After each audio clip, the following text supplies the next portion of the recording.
Hello, welcome to an episode of Little Fish. But before we go anywhere, Andy, there is something quite important that we have to say. Yes, we're going to be doing a live show. We're going to be going to Sweden to the Lund Comedy Festival in August. Yes, the 29th of August at 7 p.m. Anna will be there too. I know.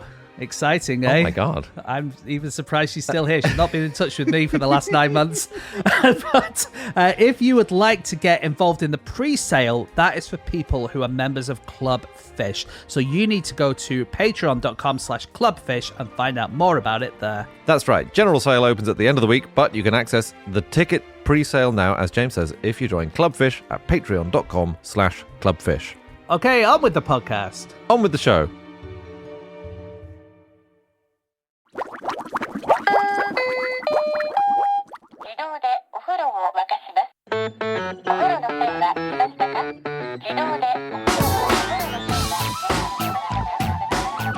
Hello and welcome to another episode of Little Fish. My name is Andrew Hunter Murray and I'm here with Dan Schreiber and James Harkin, and we are going to go through your facts from the last 7 days. Your facts have been flooding into the Fish inbox, podcast@qi.com, and now we're going to tell you some of the best ones. Who's got a fact? Okay, I've got one. This is from Henry Bix. Henry says that in 2016, a Gothenburg man apologized for removing a giant snow penis by replacing it with a much larger snow penis, and this has led to a spin-off tradition and even a new political party. Oh, Okay, some questions. So many questions. Is that a sincere apology, replacing a penis with a much larger snow penis? Yeah, because he was apologizing for removing the original one. Right. Oh, I see. Okay. Next question. Can I So please, the penis, yes, sorry, the man in the beanie hat. Thank you. The penis, just a bit more on that, please. Is it a vertical standing with two testes, or what are we talking? Okay, so the original was a flat drawing. It was done on a river in Gothenburg, and the government couldn't remove it until the weather changed because the ice was too thin.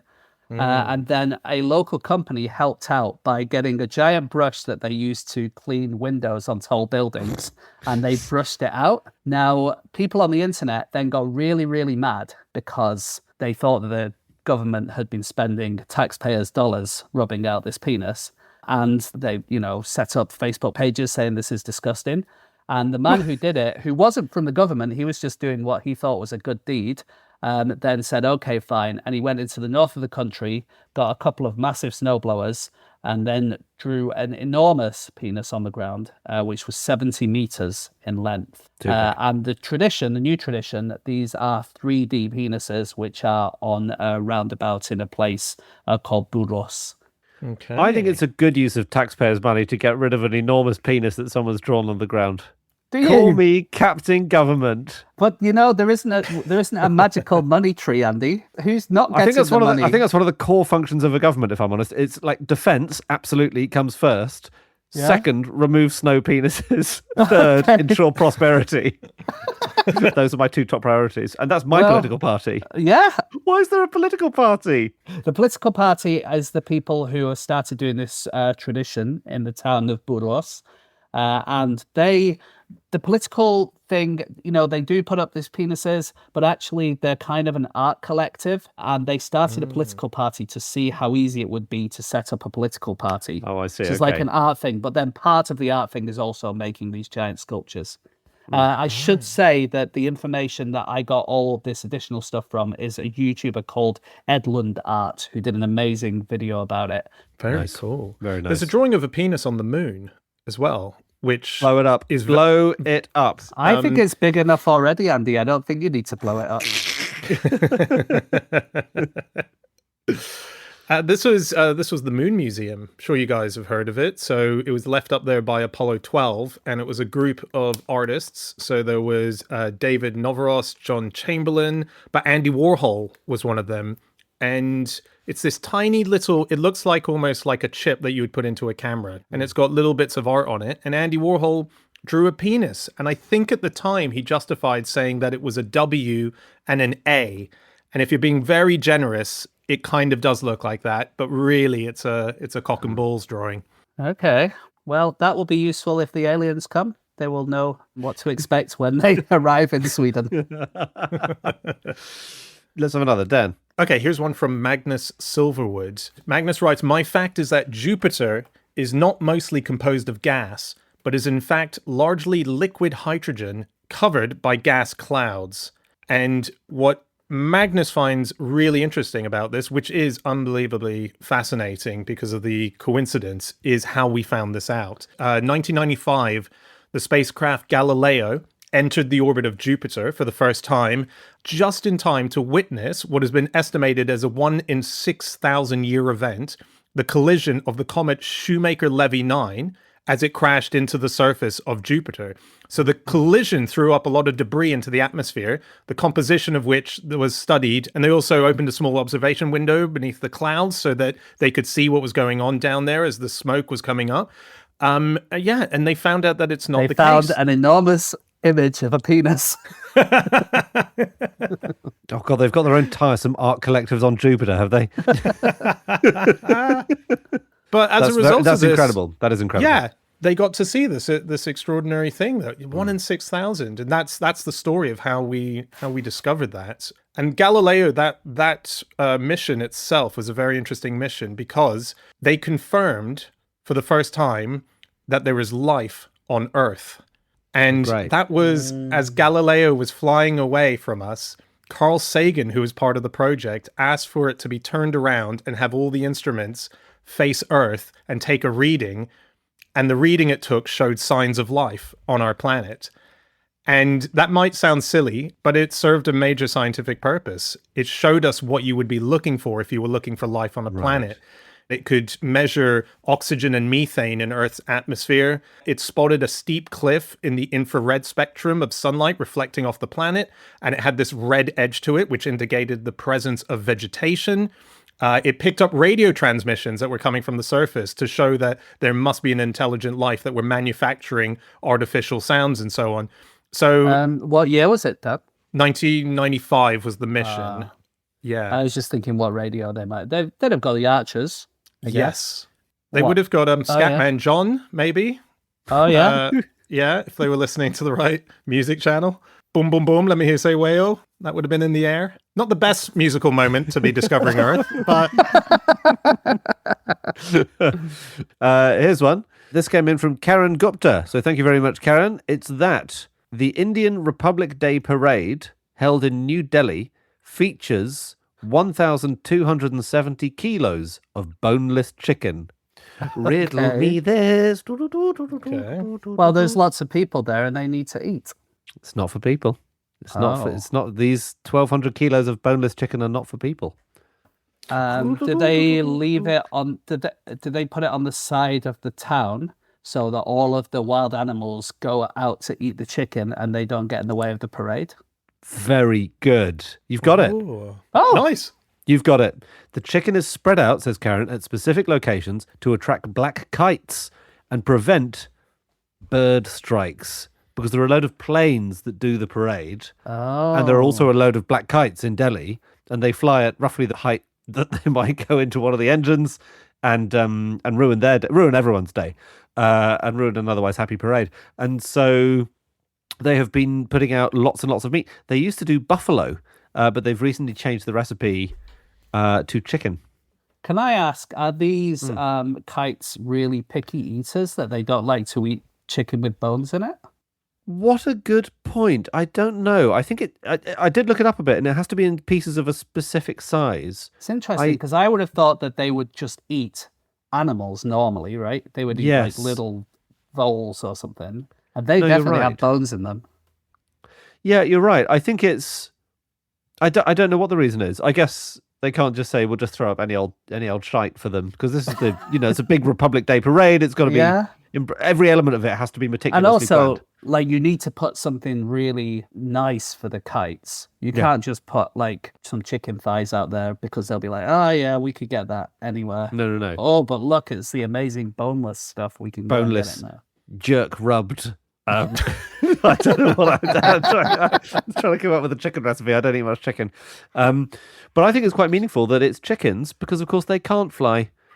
And yet they, with their sacrifice, are allowing the aerial parade to happen. So in a sense, they can. I think chickens can fly a little bit, can't they? Come on, not much. Not much, but they can If you throw them in the air, they will flap as they fall. I believe that if you have chickens and you have a building like a shed and it's like 2 meters tall, they can get onto it, I reckon. Really? I think so. Yeah, I think that's right.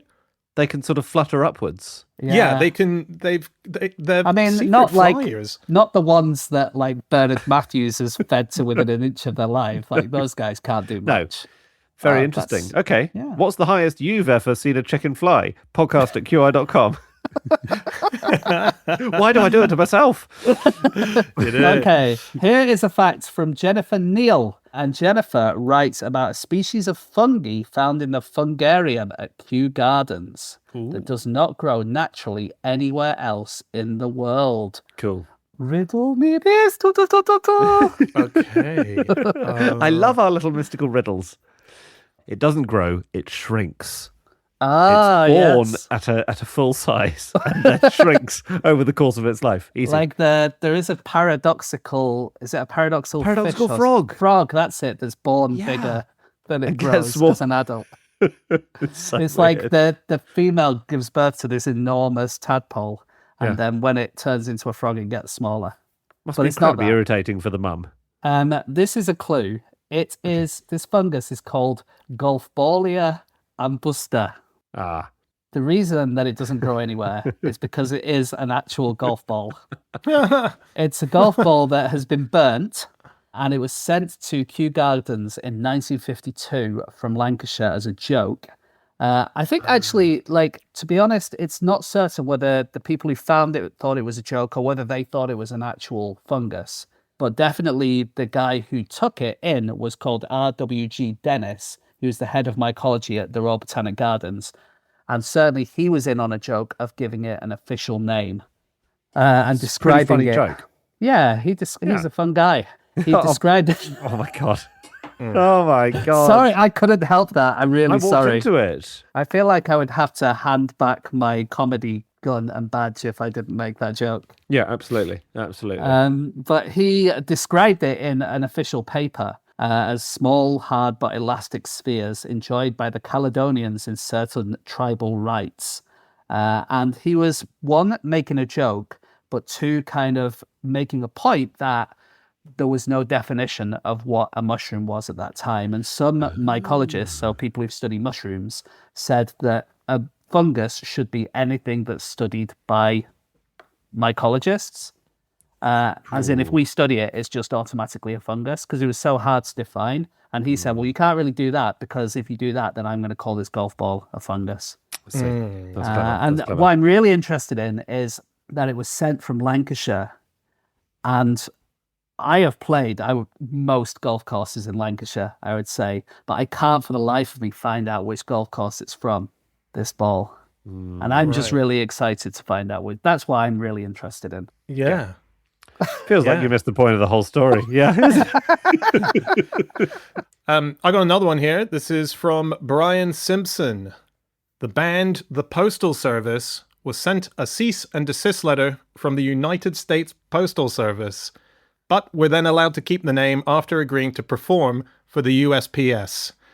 I actually used to listen to this band. They had one album. It was a sort of super group.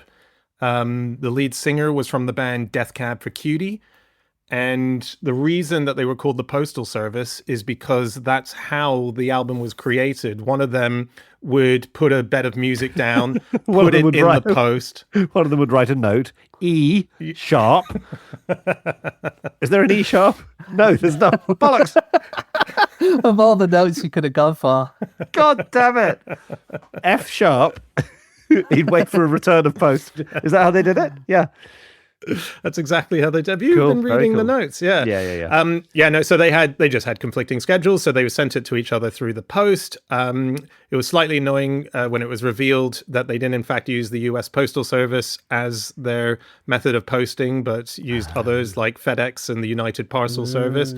But yeah, so they got sent this cease and desist letter. They went and met up with them, and they agreed that if they would play at their national executive conference in Washington, D.C., then they would be allowed to use the name. They struck up a good relationship then. The band CDs were then sold on the USPS official website. Wow. So they got a lot of publicity off the back of this moment. So yeah, the lead singer is married to Zooey Deschanel. There's a little bonus fact there. The reason his band's called Death Cab for Cutie is that was a song by the Bonzo Dog Doodah Band, and it was performed in Magical Mystery Tour, the Beatles film. Always comes back to the Beatles. Yeah. It Bonzo certainly Dog. does when you're talking, Dan.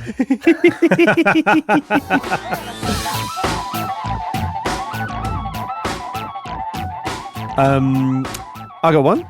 Yeah, go Yep. on. This is from Nick Size. I thought you might find it interesting, he writes, that the French learned how to make the nuclear bomb by playing 20 questions with American scientists. No. Way. So basically, America's got the nuclear bomb. France doesn't. Yeah. American law forbids America from sharing nuclear secrets. But they're both allies. I think this is after NATO is set up. So America wants France to have the bomb, but legally they can't say this is how you make a nuclear bomb. So instead they use this system called negative guidance, where the French would say, here's what we're doing. And the Americans would say, hotter, colder, oh, don't do that. And basically they just sort of reverse guided them to having a nuclear bomb. Isn't that crazy? And you can do that in 20 questions? Doesn't seem Yep. likely. Exactly. That's- No more than 20, yeah. Because, like, you use the first one up with, like, animal, vegetable, or mineral, right? Yeah. So, like, that's only 19 after that. Yeah, but you know the mineral, which is uranium. So you're laughing. It feels like they probably had the plans, but they had to go through the diplomatic process of asking 20 questions. Don't get hung up on the 20 thing. I think they were probably allowed a few extensions to the 20. Yeah? Yeah, I think so. Like It wasn't as if 20,000? France got to the end of the 20 questions and the Americans were like, oh, well, that's a shame. Sorry. I guess the West's nuclear umbrella will just have to have a little panel missing, won't it? Oh, well. Okay, here is one last one from me. This is from Matt Souza. And Matt Souza writes that my significant other, this is Matt's significant other, is a veterinary technician who just informed me of a fact you all might enjoy. There exist online courses to become a certified rat tickler. And this is amazing. There's basically tickling rats is a very important thing in science because the pathways in rats' brains are very similar to the pathways in humans' brains, especially when you're being tickled. And so whenever they want to do any tickle science, then they do it on rats first. And rats absolutely love it. And they're, you know, if you're a rat tickler, you only need to walk into a room and all the rats are going to jump around going, oh my God, the rat tickler's here. We can't wait to be tickled. That's James, are you about to tell us that you have completed this course and become a certified rat tickler? Because I'll be so happy if you have. I only wish that I thought of it. No, I think it probably takes a bit longer than we had in the day and a half since you said these facts over. I feel How hard can it be to tickle a rat? Sounds like they're up for a tickle. Yeah. We all of us should have, you know how people who chase meteorites, they get a report that one's landed and they just have to go immediately to go and find it. They all have a bag ready at the door for these moments. I think we need the equivalent where it's like rat tickling course available. We're recording tomorrow. See you, honey. Yeah. Out the door. Sorry, Paulina. The Harkin signal is in the sky. The rat ticklers need me. Right, that is enough of your facts. Let's have some facts being dished out to you. Because if you join Club Fish, which is our members club on Patreon, at the highest tier, which is friend of the podcast, then you will get a shout out on the show and we will allocate you a fact and send you a certificate confirming that you are forever the custodian of this fact. So we're going to do a bunch of those now. If you want to check it out, go to patreon.com/clubfish. You can join at any of the tiers and there's great stuff on all of them, frankly. But let's have some custodians. Who wants to go first? I will. Okay, this one is now under the custodianship of Melinda Fredrickson. Melinda, your fact is that in Kentucky, In March 1876, it rained mutton-tasting meat. Lovely. Oh, Lovely. I think what happened was it was fed to a load of black kites, and they were like, "What's this disgusting stuff?" and just spat it out over this time. No, I don't remember. I think basically what happened was this so-called mutton-tasting meat fell down to earth, and we still don't know what it was. And it could be that some frogs were sort of sucked up in a water spout and then flown over sort of Wizard of Oz style and then landed in this place in Kentucky. And then people ate the frog and thought, oh, this tastes a bit like mutton. Or it could have been something else. We don't really know what it was. No, you're right. We'll never know. But I do love it. I love the fact. Yeah. I'll do another fact now. This goes out now to Grapefruit Street. Congratulations, Grapefruit Street. This is your fact. It is that Victorian inventor Peter Halkett invented a coat which doubled up as a boat. Yes.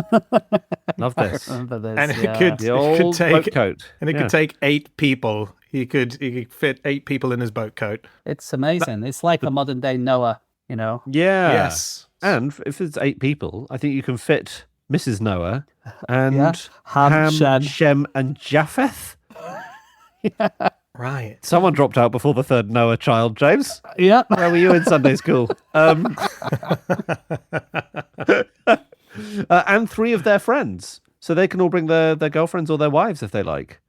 Yeah. Yeah. Yeah. Shame about the animals, but I'm sure some of them can swim. And see you later, everybody. It was a boat all the time, not just a coat. Eat it. Oh, happy days.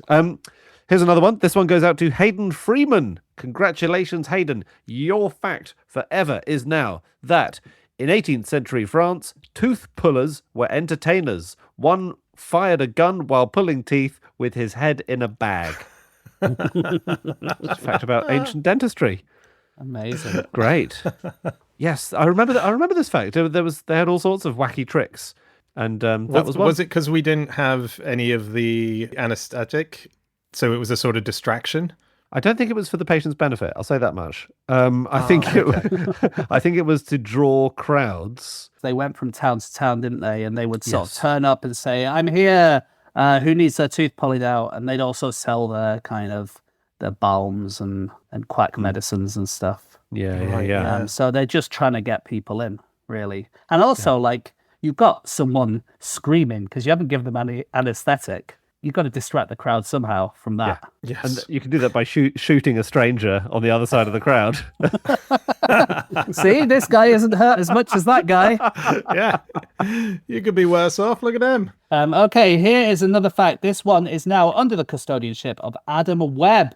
And the fact is that in the First World War, the Romanian army issued an order saying that only officers above the rank of major had the right to wear eyeshadow in battle.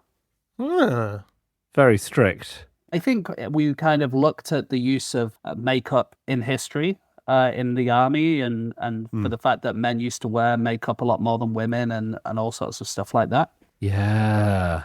Actors used to wear green makeup in films. Am I making that up? Do you remember early days of Hollywood? Making it up. Black Very and good. white films. Yeah. Yeah. Well, that's great. And that's why the Romanians who fought on... Good question. Which side? I think they fought on our, because Hungary were not on our side, were they? So I assume that the Romanians who border Hungary probably were. Andy, you can Google it. Romania joined the Allied powers. Yeah. They were on our side. Yeah. Very nice. I've always liked them. Always liked those Romanians.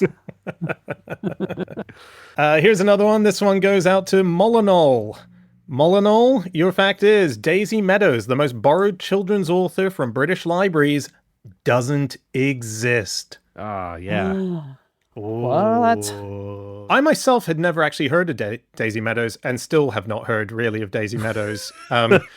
If I think of all the books in my house or the books I see in bookshops, I don't spot Daisy Meadows, but she is a brand, basically. It's a group of authors that write underneath the name Daisy Meadows, much in the same way that Tom Clancy novels are now ghostwritten under that name, or Virginia Andrews of Flowers in the Attic. It's that thing you can't let go. Once an author has nailed a genre, you just start writing using their name.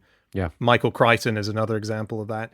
So yeah, pretty amazing for someone who's the most borrowed yet least heard of all the big children's authors. Very cool fact. Cool. Here's another one. This goes out to Luke. Congratulations, Luke. It's the fact that it would cost $850 quadrillion to build a Death Star. And that was built by your father, Luke, interestingly. Really nice. Really nice. Spoiler alert. Yeah. Yeah, this is just a fact about budgets, I suppose. And well, there was that thing where Project Overreach. Project Overreach. You know, on time and under budget, dream on. Well, there's this thing where you can, if you get a petition up on the White House website and enough people sign it, there has to be an official response. And this was one of those petitions that reached the required number to get the response, which was, can you build a Death Star? It would only cost 850 quadrillion. And someone had done the math. But that's really good, because it's good that it happened under a previous administration. Because I think if someone pitched it now, might well go through. I think you might be right. Okay, Here is another fact. This one is now under the custodianship of Meredith Baku. And Meredith, your fact is, it's a festive one. Before going on stage to read A Christmas Carol, Charles Dickens drank a pint of champagne mixed with 2 tablespoons of rum and sherry with raw eggs. Lovely. Now, there is a story behind this. This was a live show at the Aces and Eights that we did. And, well, Anna wasn't going to let Charles Dickens get away with being the only person to drink a pint of champagne before a show. And if you listen back to episode 41, you can almost pinpoint the exact moment that those bubbles hit Anna's head when she gets very drunk halfway through the show. Yeah, we ran out just before the show started and bought a couple of bottles, I think a Prosecco in the end, and poured a bunch of pints. I drank mine the whole way through the show because I couldn't do it. Anna absolutely downed it before we went on. And amazing fact about Dickens generally, though, that fact, and his live shows that he used to do, and how this is how he operated. Right, let's have one more. Yep, this goes out to James McDonald. Crap Christmas jumpers date back to the Romans. Yeah. So it was a live show, wasn't it? And it was our Christmas special. Yeah. And this was basically Martial, who wrote back in the Roman times, and he wrote about, I think was it Saturnalia, or it was one of those one of those festivals that they did, which we now say is kind of similar to a modern Christmas. And he said that one of the things they did would be they would give each other sort of quite garish clothing. So good. I've never worn a Christmas jumper. Have you not? I'm sorry, what? Why not? Is it now that you've gone this far, has it become a thing that you just refuse to? No, I've never refused to. I've never been asked to. I've just never engaged with that whole scene. Wow. I've got a couple of fun jumpers, but they're not Christmassy. It's just, and when I say fun, I just mean they've got a slightly bolder knit than I'm happy with. I suppose you do wear fun jumpers all the time. Like we all call you Fun Jumper Andy. So doing something special over Christmas doesn't really make sense for you. Absolutely, I'm a fun jumper guy the other 364 days of the year. Right. That's enough of this stuff. Let's have one final round of thanks to our wonderful new fact custodians and friends of the podcast. They are James, Meredith, Luke, Molinol, Adam, Hayden, Grapefruit Street, and Melinda. So thank you so much to all of you. Thank you to all of you who are listening, who have joined Clubfish at any of the tiers. It makes a massive difference. If you would like to give that a go and get ad-free episodes and bonus content and much more besides, just go to patreon.com/clubfish. Until then, it's bye from all of us, and we'll see you in a few days' time for another Big Fish.